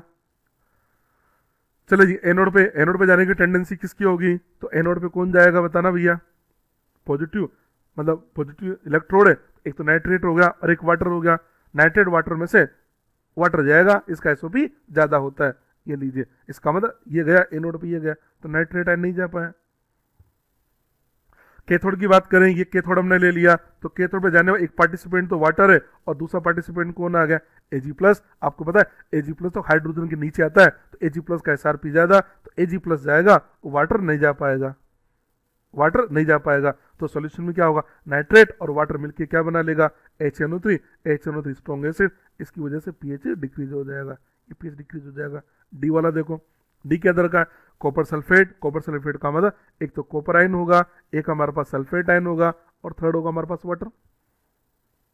एनोड की बात करें, अब एनोड पे जाने की टेंडेंसी कौन रखेगा, सल्फेट वाटर में से, तो इनमें से कौन जाता है, वाटर। सल्फेट नहीं जा पाता, तो आंसर देंगे एनोड पे ऑक्सीजन मिलती है। कैथोड की बात करें तो कैथोड पे कौन जाएगा, कॉपर +2 और वाटर में से देखा जाए तो कौन जाता है, कॉपर का SRP ज्यादा, कॉपर चला जाएगा, वाटर नहीं जा पाएगा। तो सॉल्यूशन में क्या, सल्फेट आयन H2SO4 के साथ मिलके और ये बना लेगा H2SO4। H2SO4 strong acid, pH कम हो जाएगा। तो आप देख पा रहे हैं बी वाले के अंदर pH बढ़ रहा है, सी और डी के अंदर pH कम हो रहा है। और पता है ये क्वेश्चन भी पूछा जाता है, सुनो इधर, ये क्वेश्चन पूछा जाता है कि एक्वस कॉपर सल्फेट का इलेक्ट्रोलाइसिस करने के बाद क्या होता है, तो आंसर दे देंगे H2SO4 बनने की वजह से पीएच कम हो जाता है। एक क्वेश्चन ये भी आता है एक्वस NaCl का इलेक्ट्रोलाइसिस करने के बाद क्या होगा, तो आंसर दे देना। आंसर क्या दोगे, NaOH बनने की वजह से पीएच इंक्रीज हो जाता है। तो ये क्वेश्चन वैसे तो बहुत छोटा है पर ये बहुत इंपॉर्टेंट क्वेश्चन है। मैंने आपको इस क्वेश्चन के थ्रू इलेक्ट्रोलाइसिस के सारे कॉन्सेप्ट बता दिए। चलो एक और आ गया, अरे बच्चों एक और आ गया क्वेश्चन, ये भी इससे रिलेटेड है। The gas evolve at the anode when copper sulphate is electrolyse using platinum electrode. अब कॉपर सल्फेट है तो आयन क्या होगा, तो बोल देना एक तो K+ आयन होगा, एक सल्फेट आयन होगा और तीसरा वाटर होगा। ऑब्जेक्टिव ऐसे बनाते हैं तो क्या बोलेंगे, एनोड पे जाने की टेंडेंसी कौन होगा, एनोड पे जाने वाले कौन कौन आया, एक तो सल्फेट आया, एक वाटर आया। ये दोनों बोलते हैं हम चलेंगे, हमने बोला भैया वो जाएगा जिसका एसओपी ज्यादा होगा, एसओपी वाटर का ज्यादा होता है तो वाटर जाएगा, सल्फेट ना जा पाएगा और वाटर एनोड पे जाके ऑक्सीजन देगा। बोला था ना कि वाटर का ऑक्सीडेशन होगा तो ऑक्सीजन बनती है, तो एनोड पे मिलेगा ऑक्सीजन। बात करें कैथोड पे कौन जाएगा, तो कैथोड पे जाने के लिए हमारे पास कौन कौन पार्टिसिपेंट है, एक तो K+ आ गया, मैं चलूंगा, एक वाटर, वाटर तो हमेशा तैयार रहता है, मैं चलूंगा। K+ और वाटर में से देखा जाए SRP वाटर का ज्यादा है, वाटर जाएगा और ये नहीं जा पाएगा और वाटर जाकर रिडक्शन होगा तो हाइड्रोजन बनेगा। यार इसको देख कैसे नहीं लग रहा जैसे एनोड पे भी वाटर जा रहा है और कैथोड भी वाटर जा रहा है। अरे देखो ना यार, एनोड पे भी कौन गया, वाटर गया, कैथोड पे भी वाटर गया। एनोड पे वाटर गया तो ऑक्सीडेशन होगा, ऑक्सीजन मिलेगी, कैथोड पे भी वाटर गया, रिडक्शन होगा तो हाइड्रोजन मिलेगी ना। तो दोनों जगह ही मतलब एक तरह से एनोड और कैथोड दोनों पे वाटर ही जा रहा है, तो कॉपर सल्फेट का तो कुछ नहीं हुआ। तो आप फिर कहोगे तो सर आपने फिर कॉपर सल्फेट क्यों लिया, आप केवल वाटर ले लेते हैं। तो आपको एक बात बता देते, प्योर वाटर इलेक्ट्रिसिटी का बेड कंडक्टर होता है। अगर आप प्योर वाटर लेंगे ना तो बेटा उसका इलेक्ट्रोलाइसिस नहीं होगा, तो उसके अंदर कंडक्टेंस लानी पड़ेगी, तो कंडक्टेंस लाने के लिए उसके अंदर इलेक्ट्रोलाइट मिलाया जाता है। तो यहाँ जो कॉपर सल्फेट है ये वही काम कर रहा है। तो इलेक्ट्रोलाइट आपने कॉपर सल्फेट मिला है तो आप ये भी तो बोल सकते हैं ना कॉपर सल्फेट का एक्व सॉल्यूशन। तो कुल मिला के बात ये कि एक्व सॉल्यूशन तो कॉपर सल्फेट का है पर इलेक्ट्रोलाइसिस तो वाटर का ही हो रहा है ना, तो वाटर का ऑक्सीडेशन होगा और वाटर का ही रिडक्शन होगा। केस बहुत ही इंपॉर्टेंट है ये वाला, ठीक है बेटा। चलिए नेक्स्ट क्वेश्चन की तरफ बढ़ते हैं। नेक्स्ट क्वेश्चन है बच्चों हमारा, how many coulombs are required for the oxidation of 1 mole of H2O to O2। आपसे क्वेश्चन में पूछा जा रहा है 1 मोल H2O को O2 में ऑक्सीडाइज करना है तो इसके लिए आपको कितने कूलम की रिक्वायरमेंट होगी। ठीक है, देखो इस क्वेश्चन को ऐसे बनाते हैं, ये बेसिकली अगर देखा जाए ना तो ये हम बोलते इलेक्ट्रो का भी क्वेश्चन है और ये बोल दिया जाए रेडॉक्स का भी क्वेश्चन है। देखिए आपसे बोला गया H2O को O2 में ऑक्सीडाइज करना है, ऑक्सीडेशन हो रहा है, तो एक काम करें ये जो H2O है ना इसको O2 में ऑक्सीडेशन कर दीजिए, ये लीजिए। ठीक है, मेथड क्या बता रहा हूं, आप एक काम करें रेडॉक्स को बैलेंस करते हैं ना, इसी टाइप से उसको बैलेंस कर दो। देखिए रेडॉक्स को बैलेंस करने का तरीका क्या होता है, सबसे पहले बोलते हैं सेंटर एटम को बैलेंस करो। सेंटर एटम ऑक्सीजन है ना, इधर कितना ऑक्सीजन है 1, इधर कितना 2, तो इसको 2 से मल्टीप्लाई किया तो ये बैलेंस हो गया बैलेंस। उसके बाद सेकंड नंबर पे था हाइड्रोजन, इधर कितना हो गया 4, तो यहाँ क्या लिखेंगे आप 4H+ हाइड्रोजन को बैलेंस कर दिया। ठीक है, और फिर लास्ट में बैलेंस करेंगे चार्ज, इधर चार्ज कितना है 0, इधर चार्ज है 0 और इधर कितना है +4, इसका मतलब यहाँ पर 4 इलेक्ट्रॉन आ जाएगा, 4 इलेक्ट्रॉन। तो एक तरह से ऐसे नहीं लग रहा, इसको देख के से बोलते हैं 2 मोल जो वाटर है, 2 मोल वाटर इसके ऑक्सीडेशन के लिए चार्ज लगेगा 4 मोल इलेक्ट्रॉन, या बोल सकते हैं 4 फेराडे। तो 4 फेराडे चार्ज किसके लिए लगा, 2 मोल इलेक्ट्रॉन के लिए। पता है ये क्वेश्चन आते हुए भी बच्चा गलत कर देता है कि जैसे बैलेंस करता है यहाँ बोलता है 4 तो 4 पे टिक कर देता है। चलिए आपसे क्या बोला गया 1 मोल ऑफ वाटर का ऑक्सीडेशन करना है, तो 2 मोल के ऑक्सीडेशन के लिए 4 फेराडे है, तो 1 मोल के ऑक्सीडेशन के लिए चार्ज लगेगा आपको 2 फेराडे, ये 2 फेराडे चार्ज लगेगा। आंसर हमको दे रखे हैं कूलम के अंदर, तो चार्ज क्या होगा, या तो आप ऐसे बोल सकते हैं, आपने फेराडे तो बोला ही नहीं, 2 फेराडे हम इसको चेंज करेंगे कूलम में, और 1 फेराडे इक्वल टू होता है 96,500 कूलम। इससे मल्टीप्लाई कर दीजिए, देख लीजिए इसका आंसर क्या आएगा, इसका आंसर बन जाएगा ये आता है 1.93 आ जाएगा आंसर, 1.93 इंटू 10⁵ कूलम, ये इसका आंसर आ जाता है। आंसर ठीक कर देंगे सेकंड, ये सेकंड आंसर आ जाएगा इसके लिए। ठीक है जी, नेक्स्ट लेता हूं मैं। नेक्स्ट ये जो क्वेश्चन है जो नेक्स्ट लिया है ये IIT के एंट्रेंस एग्जाम में पूछा गया था, अच्छा क्वेश्चन है वैसे। क्वेश्चन है electric charge for electrode deposition of 1 gram equivalent of substance. ठीक है, आपसे बोला कि 1 ग्राम इक्विवेलेंट सब्सटेंस को डिपॉजिट करना है, उसके लिए कितना चार्ज लगेगा। 1 ग्राम इक्विवेलेंट सब्सटेंस आप सही जानते होंगे, 1 Faraday deposits 1 gram equivalent substance. ये लीजिए 1 फेराडे जो होता है ना, 1 फेराडे वो 1 ग्राम इक्विवेलेंट सब्सटेंस को डिपॉजिट करता है। ऐसे बोल सकते हैं 1 ग्राम सब्सटेंस को डिपॉजिट करेगा 1 फेराडे, 2 ग्राम इक्विवेलेंट सब्सटेंस को डिपॉजिट करेगा 2 फेराडे। ऐसे बोल सकते हैं जितने ग्राम इक्विवेलेंट डिपॉजिट करवाने हैं उतने ही फेराडे चार्ज की रिक्वायरमेंट होती है। आपने बोला मेरे को तो 10 ग्राम इक्विवेलेंट को डिपॉजिट करवाना है, तो आंसर देंगे 10 फेराडे चार्ज लगेगा। या उल्टा बोल सकते हैं जितना फेराडे चार्ज पास करोगे उतनी ही ग्राम इक्विवेलेंट सब्सटेंस डिपॉजिट होता है। इसका की कंसेप्ट बन गया। अब आपसे क्या बोला गया, 1 ग्राम इक्विवेलेंट डिपॉजिट करना है, तो हमने बोला आंसर देंगे इसका 1 फेराडे। आंसर दिया जाएगा 1 फेराडे।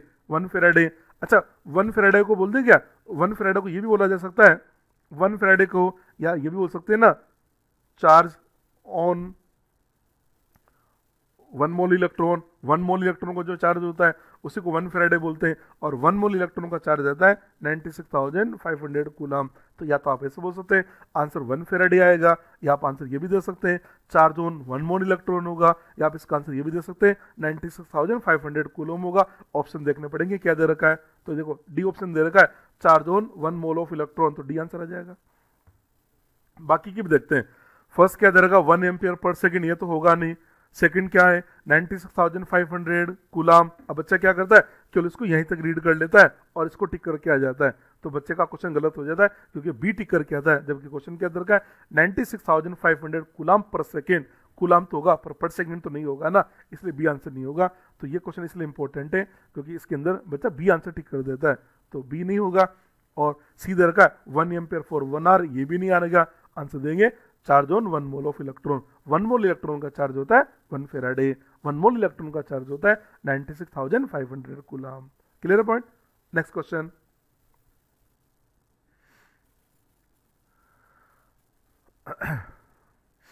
नेक्स्ट है the number of atom of calcium that will be deposited from a solution of CaCl2 by a current of 25 milli ampere for 60 second. Basically जो क्वेश्चन है ये हमने इलेक्ट्रो और मोल कंसेप्ट दोनों का मिला के बना दिया। आपसे बोला गया नंबर ऑफ कैल्शियम एटम, तो सबसे पहले तो हम पता लगाएं कितना कैल्शियम डिपॉजिट होगा। अब हम जब इलेक्ट्रोलाइसिस करते हैं तो उसमें से आपने करंट पास करवा दिया, टाइम आपको दे दिया। अब कितना अमाउंट डिपॉजिट होगा उसके लिए हम लगाते थे फेराडे फर्स्ट लॉ, और फेराडे फर्स्ट लॉ होता है बेटा W equal to E upon 96,500 I into T. ये फेराडे फर्स्ट लॉ होता है। हमको कैल्शियम का मास निकालना है, कितना कैल्शियम डिपॉजिट होगा, ये होता है इक्विवेलेंट वेट। अब इक्विवेलेंट वेट किसका लेना है, तो जिसका अमाउंट निकाल रहे हैं इक्विवेलेंट वेट भी उसी का लेना है। अमाउंट किसका निकाल रहे हैं, कैल्शियम का, तो इक्विवेलेंट वेट भी कैल्शियम का लेंगे। कैल्शियम का इक्विवेलेंट वेट क्या लिखोगे, atomic mass upon 2, atomic mass 40 upon 2 किया तो ये 20 आ जाएगा, 20 आ गया upon 96,500 I into T. I current हमारे पास है 25 मिली एम्पियर, एम्पियर में चेंज कर देते हैं 10⁻³ किया एम्पियर इंटू टी, ये टी 60 सेकंड दे रखा है, तो आंसर इतने तो ग्राम आ गया। आपसे नंबर ऑफ एटम बोला गया, ये तो मास आया ना, तो मास से क्या बना है, मोल बना है, तो mole of atom. Mole of atom को बोलते हैं बेटा ग्राम एटम। ग्राम एटम का मतलब होता है मोल ऑफ एटम, तो मोल ऑफ एटम बना देते हैं। इसका मोल ऑफ एटम क्या होगा, given mass upon atomic mass. तो लीजिए given mass 20 into 25 multiplied by 10⁻³ multiplied by 60 upon 96,500, तो मैंने मास रख दिया, इसको मैंने एटॉमिक मास से डिवाइड कर दिया, और कैल्शियम का एटॉमिक मास होता है 40, इतने ग्राम एटम आ गया। आपसे क्या पूछा गया, आपसे बोला गया number of atom. Gram atom का मतलब mole of atom, number of atom कैसे लाएंगे, ये जो भी ग्राम एटम आ रहा है इस ग्राम एटम को मल्टीप्लाई कर दे एवोगाड्रो नंबर Na से, तो देख सकते हैं ग्राम एटम को हम रख देते हैं 20 multiplied by 25 multiplied by 10⁻³ multiplied by 60 upon 96,500 multiplied by 40, इसको मल्टीप्लाई कर देते हैं 6 इंटू 10⁻23 से। इसे मल्टीप्लाई करके आप सोल्व करेंगे तो आपका जो आंसर है ये बन जाता है 4.68। आप सोल्व करके देख लेना, 4.68 इंटू 10⁻18 एटम, ये इस क्वेश्चन का आंसर आ जाता है। हम टिक कर देंगे ये आंसर, ये टिक कर दिया जाएगा, आंसर आ जाएगा इसके लिए ए। बहुत अच्छा क्वेश्चन है ये, बेसिकली इलेक्ट्रोकेमिस्ट्री और मोल कंसेप्ट दोनों को मिला के क्वेश्चन बना दिया गया है। चलिए जी नेक्स्ट क्वेश्चन की ओर बढ़ते हैं। नेक्स्ट क्वेश्चन है, अ current of 96.5 ampere is pass for 1 second through 1 litre solution of 0.02 and NiSO4 solution using Ni electrode. What is the new concentration of NiSO4? यार ये क्वेश्चन तो बहुत ही अल्टीमेट है, रीजन बताता हूँ।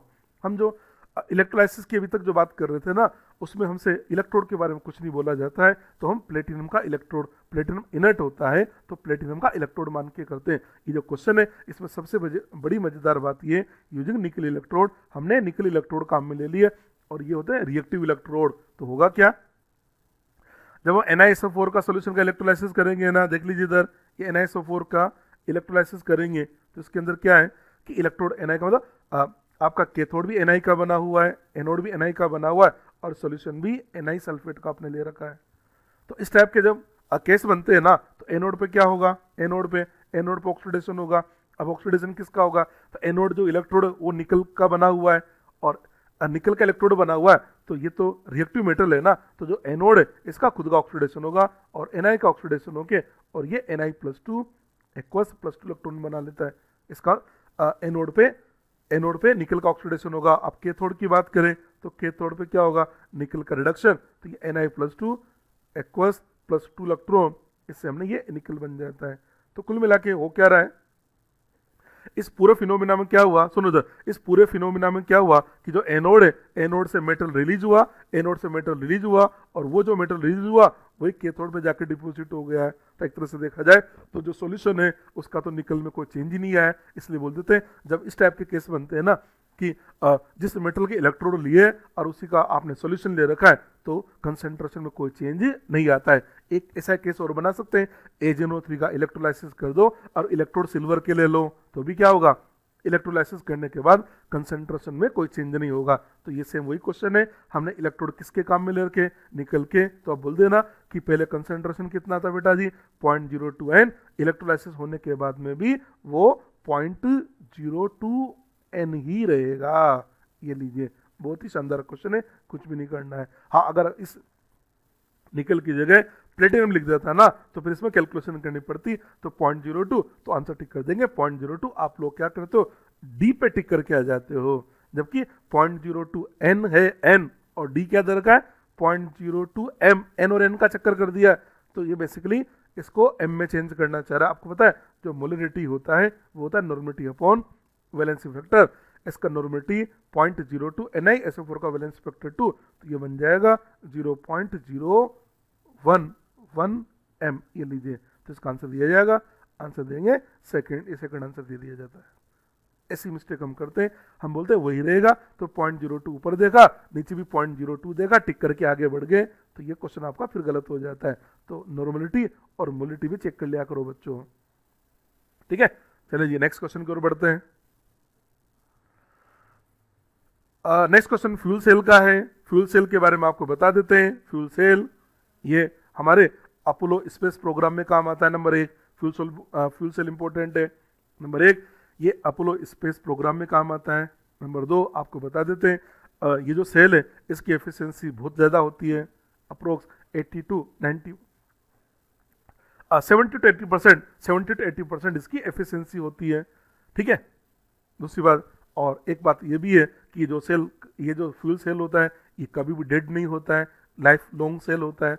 इसकी खास बात ये है कि फ्यूल सेल के अंदर रिएक्टेंट कभी भी स्टोर करके नहीं रखते, इसके अंदर रिएक्टेंट को आउटसाइड से कंटिन्यूसली सप्लाई किया जाता है। ये फ्यूल सेल से रिलेटेड पॉइंट है जिस पर एग्जाम में ऑब्जेक्टिव क्वेश्चन बनता है। और फ्यूल सेल की जो रिएक्शन होती है ना, सेल रिएक्शन, वो बेसिकली हाइड्रोजन की कंबशन की रिएक्शन नहीं होती है। आपको पता है हाइड्रोजन की कंबशन क्या होगा, H2+ हाफ प्रोडक्ट से H2O, और ये आपके फ्यूल सेल की सेल रिएक्शन होती है। तो मैंने फ्यूल सेल की आपको थ्योरी बता दी है। इसमें एक पॉइंट और बता देता हूँ, अब फ्यूल सेल की एफिशिएंसी निकालने के लिए हमारे पास फॉर्मूला होता है नीटा = ΔG/ΔH। ये फ्यूल सेल की एफिशिएंसी का फॉर्मूला होता है, ये लीजिए। चलो जी, इसने क्या बोला, एफिशिएंसी ऑफ फ्यूल सेल का एफिशिएंसी इधर 80%, 80% का मतलब नीटा इधर का 0.8 इक्वल टू डेल्टा जी।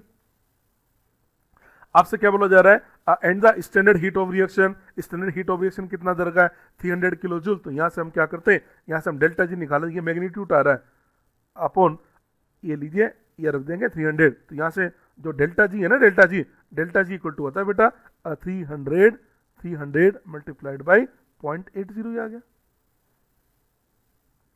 आपसे क्वेश्चन में क्या पूछा जा रहा है, या अगर मैग्नीट्यूड ना ले तो माइनस एन एफ ई, तो माइनस 300 ये रहने देते हैं। चलो जी कोई बात नहीं, ये इतना किलो जूल आ गया। ठीक है, आपसे क्वेश्चन में क्या बोला जा रहा है, देखिए the reaction involve 2 electron in redox, E note क्या होगा, 2 इलेक्ट्रॉन का ट्रांसफर हो रहा है। हमें क्या करता हूँ, ये जो डेल्टा जी है ना, इसकी जगह लिख देता हूँ minus N F E equal to कितना आ रहा है, माइनस 300 इंटू 0.80, यहाँ तक हम पहुंच गए। माइनस एन एफ ई, ये लीजिए माइनस एन, आपसे बोला 2 इलेक्ट्रॉन 2 रख दिया, एफ होता है 96,500, ये 96,500, इसको भी किलो में चूल कर दें, किलो में चेंज कर दे, into E equal to minus 300 into 0.80, ये आ जाएगा। ठीक है, आप इसको सोल्व कर लीजिए, तो इससे जो ई है इक्वल टू आ जाएगा 1.24 वोल्ट। अब तो कैलकुलेशन है, कैलकुलेशन आप कर लेना, 1.24 इसका आंसर आ जाएगा। ठीक है, बस ये इंपॉर्टेंट पॉइंट ये है कि एफिशिएंसी का फॉर्मूला होता है delta G upon delta H. तो नीटा हमको दे रखा 0.8, डेल्टा जी हमने निकाल लिया, और डेल्टा एच दे रखा है -300, ये -300 हमने ले लिया। और फिर जो डेल्टा जी है इसकी जगह रखा माइनस एन एफ ई रख के हमने इसका ई कैलकुलेट कर लिया, तो आंसर आ जाता है 1.24 वोल्ट। ठीक है जी, नेक्स्ट क्वेश्चन ले लेता हूं मैं।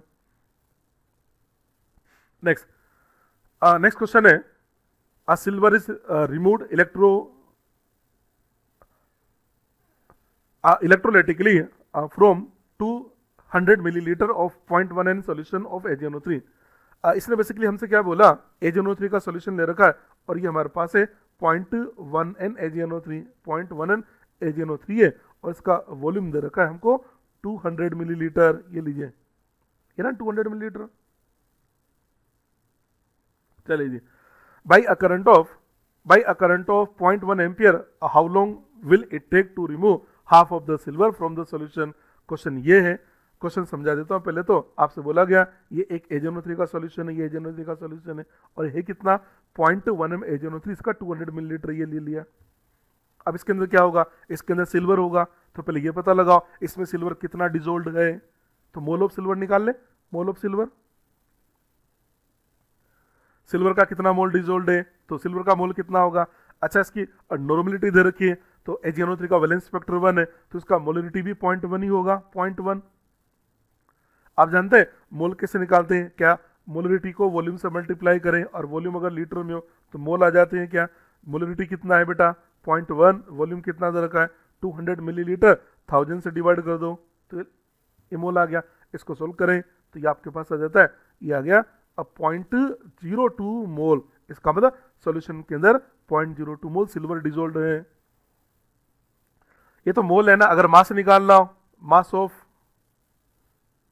Ag डिजोल्व, कितना सिल्वर डिजोल्व है, कितना सिल्वर आपका इसके अंदर डिजोल्व है, तो क्या करें, मोल कितना है 0.02, सिल्वर का एटॉमिक मास होता है 108, 108 से मल्टीप्लाई कर दो, आपको पता लग जाएगा इतने ग्राम सिल्वर हमारा डिजोल्व है। आपसे क्या बोला, जितना डिजोल्व है उसका 50% डिपॉजिट करने में टाइम कितना लगेगा, और करंट दे रहा 0.1 एम्पियर की। अब कितना लगेगा टाइम, तो वो तो फेराडे बताएगा। अब यहाँ पर हम फेराडे लॉ अप्लाई कर देंगे, W equal to E upon 96,500 I into T.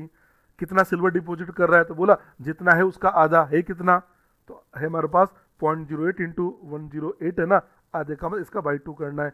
E equivalent weight, silver का इक्वलेंट वेट 108 होगा अपॉन 96,500। क्वेश्चन के अंदर करंट दे रखा है 0.1 एम्पियर इंटू टी, ये लीजिए, इसको सोल्व करें। ठीक है, 108 से ये आपका 108 कैंसिल हो गया भैया, इस 2 से इसको कैंसिल करें, ये 0.01 आ जाता है। तो यहाँ से अगर टी की बात करें, इस पॉइंट को हटा दें तो ये आ जाता है यहाँ पर 10, ठीक है, और इसके पॉइंट हटा दें तो इधर आ जाएगा 100। डबल जीरो, इसके डबल जीरो कैंसिल कर दिया, तो इसको देखने से पता लग रहा है इसका जो टी है, टी हमारे पास आ रहा है, टी हमारे पास आ गया, ये आ गया ना, मल्टीप्लाई करो तो 9650 सेकेंड, ये लीजिए इसका आंसर आ जाता है, आंसर आ जाता है फोर्थ आंसर दिया जाएगा इसके लिए, ये फोर्थ आंसर। ठीक है, ये भी अच्छा क्वेश्चन है। ठीक है जी, नेक्स्ट फेराडे बहुत इंपॉर्टेंट है। नेक्स्ट क्वेश्चन है, अ solution of copper sulphate is electrolysed for 10 minute with a current of 1.5 ampere, what is the mass of copper. ये थोड़ा सिंपल क्वेश्चन है। ठीक है, इसमें फेराडे का मास पूछ रहा है, तो कुछ नहीं करना, फॉर्मूला लगा देना था, W इक्वल टू है E upon 96,500 I into T, formula लगाने था। हमको कॉपर का मास लाना है, मास ऑफ कॉपर, तो इक्विवेलेंट वेट भी कॉपर का लिखेंगे, कॉपर का इक्विवेलेंट वेट 63.5 को 2 से डिवाइड कर दिया, ये लीजिए 96,500 I into T, I current कितना दे रखा है 1.5 एम्पियर दे रखा है, इंटू टी, और टी हमको दे रखा है क्वेश्चन के अंदर 10 मिनट सेकंड में लेना है, 60 से मल्टीप्लाई कर दिया, ये आंसर ग्राम में आ जाता है। आप इसकी कैलकुलेशन कर लेना बेटा जी, आ जाता है 0.30 ग्राम आंसर आ जाएगा, ये आंसर देंगे फर्स्ट 0.30 ग्राम। ये सिंपल क्वेश्चन है, कोई दिक्कत नहीं है, एग्जाम में सभी तरह के क्वेश्चन आते हैं। ये जोरदार क्वेश्चन है, वो सिंपल था, ये जोरदार है, सिंपल भी है साथ में जोरदार भी है। देखिए क्वेश्चन है, a current strength of 96.5 ampere is passed for 10 seconds through 1 liter of solution of 0.1 m aqueous copper sulfate, pH of solution। आपसे बोला जा रहा है कि इलेक्ट्रोलाइसिस करने के बाद सॉल्यूशन का pH कितना होगा। अब देखो pH अगर निकालना है तो pH के लिए क्या होना चाहिए, आपके पास एसिड या बेस होना चाहिए। हमने इलेक्ट्रोलाइसिस किसका करवाया, कॉपर सल्फेट का, ये लीजिए। आप इलेक्ट्रोलाइसिस किसका कर, कॉपर सल्फेट का इलेक्ट्रोलाइसिस करेंगे, होगा क्या, सॉल्यूशन में तो कॉपर आयन होगा, एक सल्फेट आयन होगा और एक वाटर होगा। एनोड कैथोड की बात करें, एनोड पे जाने वाला कौन है, एक सल्फेट हो गया, एक वाटर हो गया। एनोड पे जाने वाला कौन है, एक तो सल्फेट हुआ, एक वाटर हुआ, जाएगा पहले वो जिसका एसओपी ज्यादा होगा, एसओपी वाटर का ज्यादा है, वाटर को बोलेंगे आप चले जाइए, सल्फेट से बोलेंगे आप नहीं जा पाओगे। चलो जी, अब दूसरा कैथोड पे बात करें, कैथोड पे जाने वाला कौन हुआ, कैथोड पे जाने वाला एक तो वाटर हुआ, एक कॉपर आयन आ गया, एक तो कौन हुआ वाटर, एक कॉपर आयन हो गया, आयन हो गया, जाएगा कौन जिसका एसआरपी ज्यादा होगा, एसआरपी कॉपर आयन का ज्यादा होगा, कॉपर आयन से हमने बोल दिया आप चले जाइए, वाटर से बोला आप नहीं जाओगे। अब सॉल्यूशन में क्या बचा, एक तो सल्फेट आयन और वाटर, ये मिलके बनाएंगे H2SO4 और इसी की वजह से इसका पीएच आएगा। तो ये एक तरह से इस पीएच इसकी वजह से बनेगा इसका। ठीक है, आप एक की कंसेप्ट जानते हो, जितने फेराडे चार्ज पास किया जाता है, सुनो इधर, जितने फेराडे चार्ज पास करोगे उतने ही ग्राम इक्विवेलेंट सब्सटेंस डिपॉजिट होता है। जैसे भी क्वेश्चन बना था ना, 1 ग्राम इक्विवेलेंट को डिपॉजिट करने के लिए चार्ज लगेगा 1 फेराडे, या उल्टा बोल दीजिए 1 Faraday charge 1 gram equivalent deposit करेगा। अब इसको जनरल बोल देता हूं, जितने फेराडे चार्ज पास करोगे उतने ही ग्राम इक्विवेलेंट सब्सटेंस मिलेगा, वो चाहे एनोड पे मिले या कैथोड पे मिले या फिर सॉल्यूशन में मिले।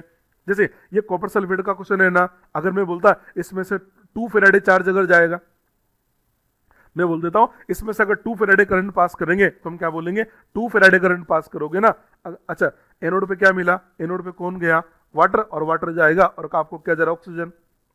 कैथोड पे कौन गया, कॉपर आयन, और आपको क्या देगा, कॉपर, ये कॉपर देगा। यानी एनोड पे क्या मिला, ऑक्सीजन, और कैथोड पे मिला कॉपर। मैं आपसे ये पूछ रहा था, मैं आपसे ये बोल रहा था, अगर मान लो सपोज हम इसमें से 2 फेराडे चार्ज पास करें तो आपको आंसर देना 2 फेराडे अगर पास करोगे, अगर आप इसमें से 2 फेराडे चार्ज अगर पास करते हो तो बोल देना कि 2 ग्राम इक्विवेलेंट तो ऑक्सीजन मिलेगा और 2 ग्राम इक्विवेलेंट ही कॉपर मिलेगा और 2 ग्राम इक्विवेलेंट ही H2SO4 मिलेगा। अगर 3 फेराडे पास करें तो 3 ग्राम इक्विवेलेंट ऑक्सीजन मिलेगा, 3 ग्राम इक्विवेलेंट कॉपर मिलेगा, 3 ग्राम इक्विवेलेंट ही H2SO4 मिलेगा। तो हम ये देखें हमने इसमें से कितना चार्ज पास करवाया, तो क्वेश्चन के अंदर हमको करंट और टाइम दे रखा है, करंट और टाइम दे रखा है, तो करंट और टाइम से मैं चार्ज निकाल लेता हूं, चार्ज पास्ड।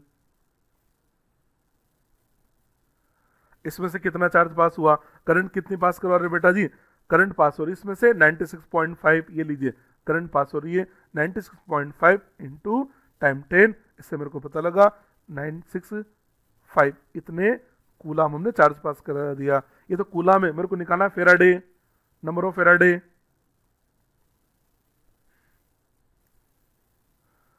फेराडे कैसे निकालते हैं? तो फेराडे निकालने का तरीका क्या हुआ, जो भी चार्ज पास करवा रहे उस चार्ज को डिवाइड कर दो 96,500 से, तो आपके पास फेराडे आ जाएगा।